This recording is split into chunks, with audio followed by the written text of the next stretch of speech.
नमस्कार, मैं Prachi Sharma, rehabilitation psychologist. आज आप लोगों से बच्चों के संबंध में बच्चों से संबंधित जो परेशानियां होती हैं, खास करके बिहेवियर प्रॉब्लम्स बच्चों के अंदर जो देखने को मिलती हैं, उनके बारे में चर्चा करूँगी। इसमें जो शुरुआती लक्षण देखने को मिलते हैं, जैसे कि बच्चा एक जगह बैठ नहीं पाता, बच्चा आई कांटेक्ट नहीं बनाता है, या फिर बच्चा जो है वो किसी भी तरीके का मिसबिहेवियर, किसी के साथ रूडली बात करना, या फिर उसकी समझदारी में किसी तरीके से कमी का देखा जाना। ये सारे कारण कहीं ना कहीं बच्चों की जो पूरा विकास होना चाहिए, उनका जो नॉर्मल डेवलपमेंट के लिए जो ज़रूरी है, जिसको कि हम सामान्य विकास चाहे वो शारीरिक तौर पे और मानसिक तौर पे देखते हैं, वो मानसिक विकास की जब हम बात करते हैं तो यहाँ पर ये सारे व्यवहार बच्चों के अंदर अगर शुरुआत से देखने को मिलते हैं तो वो उनकी पूरी वृद्धि पर असर करते हैं, चाहे वो मानसिक विकास में व्यवहार की बात करें या फिर उनके भावनात्मक विकास की बात करें। इसमें व्यवहारिक समस्याएं जो होती हैं वो किसी भी कारण से हो सकती हैं, चाहे वो उनकी ट्रेनिंग, उनकी शिक्षा ठीक ढंग से ना होने के कारण हो, या फिर उनकी अपनी जो व्यक्तिगत सीमाएं होती हैं, लिमिटेशंस होती हैं, उनके कारण भी हो सकती हैं। यहाँ पर एक बात जो हमें ध्यान रखने की है कि अगर बच्चों के अंदर उनके व्यवहार को लेकर के इस तरीके की कोई भी शिकायत देखने को मिलती है कि बच्चा चाहते हुए भी वो काम नहीं कर पा रहा है, या फिर उसका इंटरेस्ट ही नहीं दिखाई दे रहा है, या फिर इसके अलावा एक बात जो हम देखते हैं कि बच्चा एक जगह बैठता ही नहीं है, जिसमें कि बच्चे की समस्या हम समझे बिना उसको ब्लेम ज़रूर कर सकते हैं। उस समय पे ऐसा दिखता है कि बच्चा बैठ नहीं रहा है, बैठना नहीं चाहता, लेकिन बच्चे के अंदर बैठने की क्षमता है या नहीं है, ये हमें समझना बहुत ज़रूरी होता है। क्योंकि अगर बच्चे में इस तरीके की कोई भी, जिसको कि हम न्यूरो डेवलपमेंटल डिसऑर्डर के तौर पर देख सकते हैं, समझ सकते हैं, लेकिन एज अ प्रोफेशनल केवल हम उसको अगर सही डायग्नोसिस के साथ समझें और चलें तो ज़्यादा अच्छा होता है। बीइंग अ पेरेंट अगर देखा जाए तो हमें इन प्राइमरी जो साइंस होते हैं, जो लक्षण होते हैं, उनको ध्यान में रखते हुए हमें जो उससे संबंधित प्रोफेशनल्स होते हैं, जो एक्सपर्ट्स होते हैं, उनसे कांटेक्ट करना, उनसे बच्चे का पूरा समाधान के लिए जो भी उसके निदान की जो आवश्यकता होती है, जैसे कि उसको हम उसकी जांच कराएं। अगर उसमें किसी तरीके के डेवलपमेंटल डिसऑर्डर की समस्या है, जैसे कि बच्चे में attention deficit hyper activity disorder हो, या फिर ऑटिज्म स्पेक्ट्रम डिसऑर्डर हो, या फिर उसके कंडक्ट रिलेटेड इश्यूज जैसे कि बिहेवियर, उसकी पर्सनैलिटी में कुछ ऐसी प्रॉब्लम्स, कुछ ऐसी बातें दिखाई दे रही हैं, जैसे कि बच्चा बात बात पे झूठ बोलता है, या किसी को मार देता है, या चोरी करता है, या कोई भी एंटी सोशल बिहेवियर, अगर ऐसी कुछ हमें अर्ली स्टेज पर पता चलती हैं, जिसको कि हम अगर इग्नोर ना करें, समय रहते अगर हम उसका सही निदान और समाधान अगर हम दे सकें, उसको उस तरीके से हम मैनेज कर सकें, पेरेंट्स को गाइड करते हुए प्रोफेशनल्स की हेल्प से, या फिर पेरेंट भी अगर आगे बढ़ कर के इनिशिएटिव लेकर के पेरेंट्स खुद से उन चीज़ों को समझते हुए, क्योंकि पेरेंट्स का बहुत बड़ा रोल होता है बच्चे के पूरे विकास में, उसके हर एक व्यवहार में, चाहे वो हर तरीके का विकास, चाहे वो भावनात्मक हो, चाहे वो उसका बौद्धिक हो, चाहे उसका जो है वो सामाजिक विकास हो। हर विकास के हिसाब से अगर देखा जाए तो अगर पेरेंट्स हर एरिया में बच्चे के विकास को लेकर के अगर अवेयर होंगे कि यहाँ पर एक गैप दिख रहा है, उसके कारणों का पता करना ज़रूरी है, और उसके समाधान के साथ में हम इसको अगर सही समय पर आगे लेकर के चलें तो उसका सर्वांगीण विकास भली प्रकार हो सकता है। इस बात के लिए पेरेंट्स को जानकारी होना ज़रूरी होता है। यहाँ पर मैं आज आप लोगों से बच्चों के अंदर जो व्यवहारात्मक समस्याएं होती हैं, जिसमें खास करके अगर कहा जाए तो बैठ ना सकना, या फिर किसी को मार देना, या फिर झूठ बोलना, सामान फेंक देना, चोरी करना, काट लेना, दूसरों को हार्म करना, या अपने आप को हार्म करना, ये सारी चीज़ें उनके सिम्टम्स के आधार पर अलग अलग कैटेगरी में जाती हुई दिखती हैं, जिसको कि एक डायग्नोसिस के तौर पे अगर नाम देने की जहाँ तक बात आती है, जब हम डायग्नोसिस की बात करते हैं तो वो प्रोफेशनल हेल्प से ही होनी चाहिए, ना कि पेरेंट्स अपने हिसाब से उस चीज़ को समझें। दूसरी एक बात आती है कि बच्चा बौद्धिक विकास में लिमिटेशन किसी भी कारण से हो सकता है जेनेटिक हो सकता है कि बच्चे की हेल्थ अच्छी ना रहती हो, फिजिकल हेल्थ की वजह से उसका डेवलपमेंट ठीक ढंग से ना हो पा रहा हो, या फिर हो सकता है कि किसी और कारण से बच्चे का बौद्धिक विकास बहुत ही सीमित तरीके से हो रहा हो। ऐसी कंडीशन में बच्चे की समझदारी का क्या लेवल है, ये भी हमें प्रोफेशनल हेल्प से ही समझने की ज़रूरत होती है। यहाँ पर एक जो व्यवहार या उसकी भावनात्मक परेशानियों से संबंधित अगर हम बात करें, तो इसके पीछे एक बहुत बड़ा कारण होता है कि बच्चा समझने में किसी भी सिचुएशन, जो हमारी जो आसपास का व्यवहार या आसपास जो घटनाएं होती रहती हैं उससे संबंधित जो हमारा व्यवहार होना चाहिए उसके अनुरूप अगर वो व्यवहार नहीं कर रहा है तो उसको सही फीडबैक नहीं मिल पाता, या सही जो उसकी एक एक्सपेक्टेशन होती है कि लोग हमें अप्रिशिएट करें, लोग हमारी तरफ ध्यान दें, ये नहीं हो पाता है, जिसकी वजह से बच्चे में और भी अलग ढंग की परेशानियां बढ़ती हुई दिखाई देती हैं। इसमें मैं आप लोगों को यहाँ पर एक जो जिधर ध्यान दिलाना चाहती हूँ वो यही है कि बच्चों में जो शुरुआती लक्षण होते हैं जिसको हम व्यवहार का प्रॉब्लम कहते हैं, व्यवहारिक प्रॉब्लम, जो कि हो सकता है कि बच्चे के बौद्धिक विकास में उसकी जो क्षमता है, बौद्धिक क्षमता में थोड़ी कमी की वजह से हो रहा हो, या फिर उसकी भावनात्मक स्थिति ऐसी ना हो कि वो उन चीज़ों को सही ढंग से एक्सप्रेस कर सके या समझ सके। ऐसी दशा में बच्चों में ये परेशानी देखने को मिलती है कि बच्चे आगे किसी भी तरीके के जो एक सही व्यवहार होता है या जो एक सही विकास होता है उसके लिए वो सही प्लेटफॉर्म न मिल पाने की वजह से, सही ट्रेनिंग न मिल पाने की वजह से वो उन चीज़ों को सीख नहीं पाते। ऐसी कंडीशन में जो सामान्य व्यवहारिक प्रॉब्लम होती हैं, जो सामान्य व्यवहारिक समस्याएं होती हैं, उनको जिनको कि हम बचपन में ही बच्चों के अंदर आइडेंटिफाई कर सकते हैं, जिसकी पहचान कर सकते हैं बीइंग अ पेरेंट, थोड़ी प्रोफेशनल हेल्प के साथ में वो चीज़ें अगर समय पर नहीं हो पाती हैं तो यही सामान्य व्यवहारिक परेशानियां आगे बढ़ कर के साइकोपैथोलॉजी की तरफ जाने की पूरी चांसेस होती हैं। इसमें हम उनको एंटी सोशल पर्सनैलिटी डिज़ॉर्डर या फिर कंडक्ट डिज़ॉर्डर या अपोजिशनल डिपेंडेंट डिज़ॉर्डर, इस तरीके के अलग अलग नाम लगते हुए बच्चों की जो डायग्नोसिस होती है उसमें हम देखते हैं। लेकिन ये व्यवहार अगर समय रहते, अगर सही समय पर, अगर अर्ली स्टेज में अगर पता चल जाते हैं तो हम पेरेंट्स और प्रोफेशनल के जॉइंट एफर्ट के साथ एक बच्चे को सही व्यक्तित्व उसको दे पाने में आसानी हो जाती है, हम उसको एक सही व्यक्तित्व दे सकते हैं। ऐसी दशा में हमें ये सबसे ज़्यादा ज़रूरी होता है कि हम किसी भी व्यवहार को समय रहते सही समय पर उसको पहचान सकें। अगर हम किसी भी वजह से नहीं पहचान पाते हैं, जैसे कि अभी मैं जिन सिम्टम्स की बात की हूँ उनमें बहुत कुछ ऐसे सिम्टम्स हैं जो कि अर्ली एज पर डायग्नोज किए जाते हैं और बहुत क्लियर तरीके से किसी न किसी डिज़ॉर्डर के फॉर्म में देखने को मिलते हैं। इन डिज़ॉर्डर्स में अगर कहा जाए तो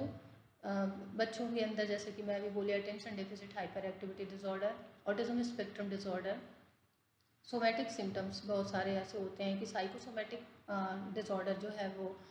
बच्चों के अंदर देखने को मिलते हैं। उसके अलावा कहा जाए तो लर्निंग डिसेबिलिटी, लर्निंग डिज़ॉर्डर, किसी भी तरीके की परेशानी हो सकती है सीखने पढ़ने से संबंधित। इसके अलावा बच्चों के अंदर कभी कभी ऐसा भी देखने को होता है कि चाइल्डहुड साइकोसिस की समस्याएं भी एक हद तक देखने को मिलती हैं। कंडक्ट डिज़ॉर्डर और इसी तरीके की और भी दूसरी समस्याएं जो कि हमारे आसपास के, हमारे समाज से रिलेटेड, हमारे व्यवहार से रिलेटेड, जिसमें कि ओसीडी भी एक समस्या है जो बच्चों के अंदर थोड़ी बहुत शुरुआत से ही देखने को मिलती हैं, जो कि समय के साथ, एज के साथ में वो चीज़ें बढ़ती हुई दिखाई देती हैं। लेकिन इन सभी समस्याओं के साथ में एक बात आती है कि ये, चूँकि इनमें से जो समस्याएं हैं ये डेवलपमेंटल डिज़ॉर्डर के तौर पे भी देखी जाती हैं, जिसमें कि अगर बच्चों में किसी तरीके की ऐसी समस्याएं जो कि उनकी डेवलपमेंटल एज में तेज़ी से बढ़ती हुई दिखाई दे रही हैं, तो बच्चे का जो एक पॉजिटिव जो विकास होना चाहिए, जो बच्चे के अंदर स्किल डेवलपमेंट होना चाहिए, उन पर भी बहुत ही नकारात्मक असर आता है। ये नकारात्मक असर अगर देखा जाए तो इनमें अगर एक लेवल क्रॉस होने लगता है, जैसे कि बच्चा अपने आप में चाहते हुए भी कोई काम ना कर सके, क्योंकि उसके अंदर इम्पल्सिवनेस या फिर उसके अंदर हाइपर एक्टिविटी बहुत ज़्यादा है, जिसकी वजह से उसके अंदर बहुत सारी इरिटेशन देखने को मिलती हैं, क्योंकि नॉर्मल जो एक रूटीन है उसमें वो सेट नहीं हो पाता। एडजस्टमेंट के इश्यूज़ की वजह से बच्चे में बहुत सारे बिहेवियरल इश्यूज स्टार्ट होते हैं, जिसमें कि मारना, गुस्सा करना, चिल्लाना, चीखना, ऐसे सारे बिहेवियर जो हैं वो कंडक्ट डिसऑर्डर या कंडक्ट इश्यूज जो उससे रिलेटेड हैं, जो पहले अगर हम कहें तो बिना डायग्नोसिस के भी हमें बहुत क्लियर दिखाई देते हैं। लेकिन इन सब का जो क्लस्टर फॉर्म है, जो कि एक तरीके से इनका जो बिहेवियरल डिसऑर्डर्स का जो एक ग्रुप है वो किस कैटेगरी में फॉल होता है, ये इसके लिए हमें साइकोलॉजिस्ट की हेल्प या फिर किसी भी इस फील्ड से रिलेटेड जो प्रोफेशनल्स हैं उनकी हेल्प लेना ज़रूरी हो जाता है। ऐसी कंडीशन में अगर हम बच्चों को सही समय पे उनकी परेशानियों को समझते हुए उनको भावनात्मक सपोर्ट, उसके साथ साथ उनको अगर किसी तरीके की एजुकेशनल सपोर्ट, जैसे कि मैं बोली लर्निंग डिसऑर्डर या लर्निंग डिसेबिलिटी से रिलेटेड जो भी परेशानियां होती हैं, यहाँ पर डिफ़िकल्टी उनकी अगर पेरेंट्स समझते हैं, टीचर्स समझते हैं और उस हिसाब से उनको रेमेडियल एजुकेशन कहते हैं, जिसमें कि एक सपोर्ट की बात होती है कि जिस एरिया में बच्चा पीछे हो रहा है, क्या वो हर एरिया में पीछे है या स्पेसिफिक सिर्फ रीडिंग या राइटिंग में पीछे है, या फिर ओवरऑल उसकी जो एक अंडरस्टैंडिंग है वो हम शुरू से देख रहे हैं कि बहुत ही लेट है। ऐसी कंडीशन में उस बच्चे को अगर हम शुरुआत से ऐसे सपोर्ट जो कि उसके लिए रिक्वायर्ड हैं अगर देते हैं, तो वहाँ पर बच्चा कहीं ना कहीं ऐसी कंडीशन में दिखाई देता है कि उसके अंदर जो कॉन्फिडेंस आना चाहिए वो अपनी परेशानियों के साथ में परेशानियों को झेलते हुए भी आगे बढ़ने की क्षमता रखता है, कोशिश होती है, मोटिवेटेड बना रहता है। अगर उन बातों को नहीं समझा जाता है और सिंपल पेरेंट्स जैसे कि बच्चे को ये कह के ब्लेम करते हैं कि ये पढ़ता नहीं है, ऐसी बातें लगातार सुनने से बच्चों के अंदर एक रिबेलियस, एक विद्रोही वर्तन विकसित होने लगता है, जिसकी वजह से बच्चे जो हैं वो विद्रोही स्वभाव के बन जाते हैं। ऐसे में ये चीज़ें, ये बातें हमेशा देखने को मिलती हैं कि बच्चों का बिहेवियर एंटी सोशल पर्सनैलिटी की तरफ जाने लगता है। ये बच्चे कहीं ना कहीं पर्सनैलिटी प्रॉब्लम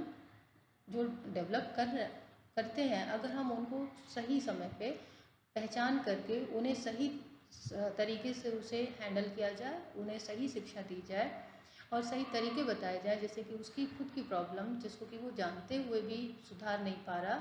उन प्रॉब्लम्स का सॉल्यूशन अगर हम उन्हें देते हैं, तो ऐसे में बच्चे का बिल्कुल उसका विपरीत हमें दिखाई देता है कि बच्चा anti social behaviour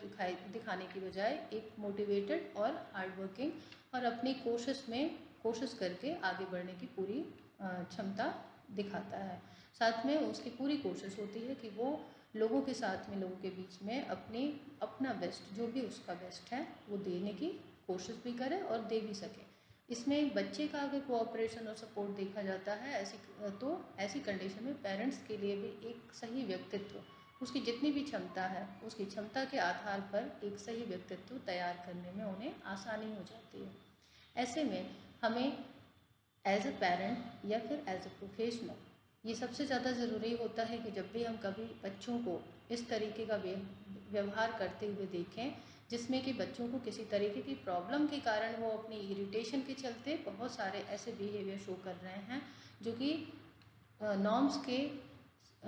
up to the mark नहीं है, नॉर्म्स के अनुरूप नहीं है। ऐसी कंडीशन में हमें बच्चों को थोड़ा सा सावधानी पूर्वक समझने और उनकी समस्याओं को उन्हें भी सही तरीके से हैंडल कर पाने में सहयोग करने की ज़रूरत होती है। ऐसी कंडीशन में एक अच्छा रिजल्ट, जैसा कि मैं बोल रही हूँ कि एक अच्छा व्यक्तित्व बनाने में हमें एक पेरेंट को, एक प्रोफेशनल को बहुत आसानी हो जाती है, जबकि बच्चे का कोऑपरेशन हमें मिलने लगता है। ये कोऑपरेशन बच्चे के व्यवहार को, उसकी जो गलत व्यवहार है उसको अगर हम उसे समझाते हुए और उसके सही व्यवहार को बार बार करने के लिए रिइंफोर्स करते हुए अगर हम आगे बढ़ते हैं, तो हर एक बच्चा अपने लिमिटेशन के साथ भी अपनी स्किल को दिखाना